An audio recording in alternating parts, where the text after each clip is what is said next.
The title clauses are usually a summing up. And I must say I haven't heard a lot of summing up at this stage. I'll take one more call in the hope that I get some fresh material, and I call Moana Maki. Thank you, Mr Chair. And I'm happy to talk on the title clause of this bill because the title of the bill does not reflect the content of the bill as has come out of this committee stage. And I believe that following the committee stage that we've just had, we need to amend the title of this piece of legislation in order to better reflect the debates we've been having, the amendments that have been passed, the amendments that have failed, and where we were at. Because the Holidays Amendment Bill simply does not adequately reflect this. And I think the first, perhaps an adequate reflection of it, Mr Chair, could be the Holidays This Is Nothing About Choice Amendment Bill. Or maybe the Holidays Working People Living on the Breadline Have No Choice Amendment Bill, Mr Chair. Because what we discovered in the committee stage from the National and ACT members was that they genuinely believed that working people who are facing incredible cost of living increases, wage freezes, who cannot afford to pay their bills, that National and ACT think that they have some kind of choice when it comes to whether or not they cash in a holiday. That they think that those people have a genuine choice, that they would rather have the money than another week with their family, a week rejuvenating and regenerating and refreshing themselves so they can be more productive in their work. What we know from the committee stages of this bill and the debate, Mr Chair, is that simply is not the case, and perhaps it could be called the Holidays This Government is So Out of Touch It's Unbelievable Amendment Bill, Mr Chair. Now, the other thing we heard a lot about in the committee stage was this is about property rights. It's about property rights because the workers own their holidays, it's their property rights.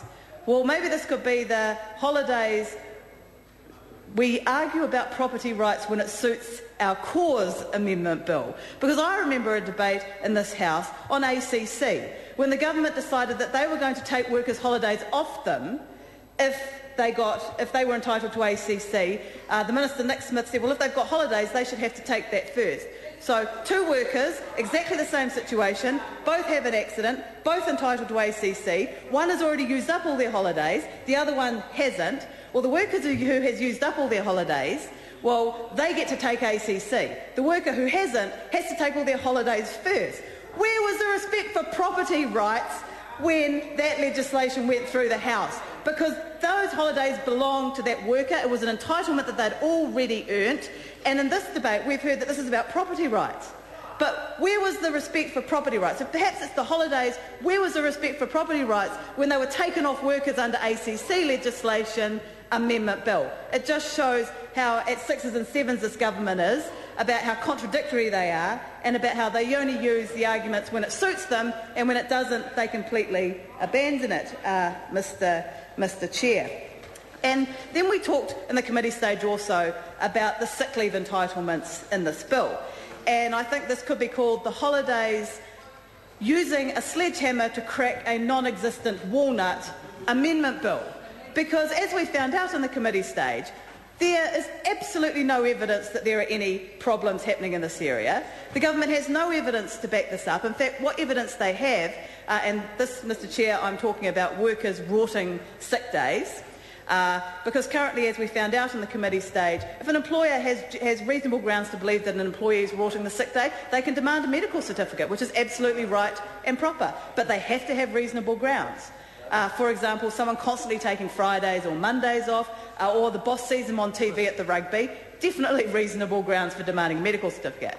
But as we, under this bill, which we could perhaps call the Holidays National and ACT Believe That All Workers Are Rorters When It Comes to Sick Days Amendment Bill, what they're saying now is that, in fact, we have so little trust for workers, and we think that probably as a default position, workers rort things, as opposed to, that being the exception rather than the rule. Now we're going to make every single worker be required to produce a medical certificate for being sick one day if their employer says they need to. Even if it's something that a doctor can't do anything about, they need to go and spend that money, even if they can't get in to see a doctor. So, and this, Mr Chair, is against all the evidence that the government has, showing that New Zealand workers on average don't take a lot of sick days compared to other countries.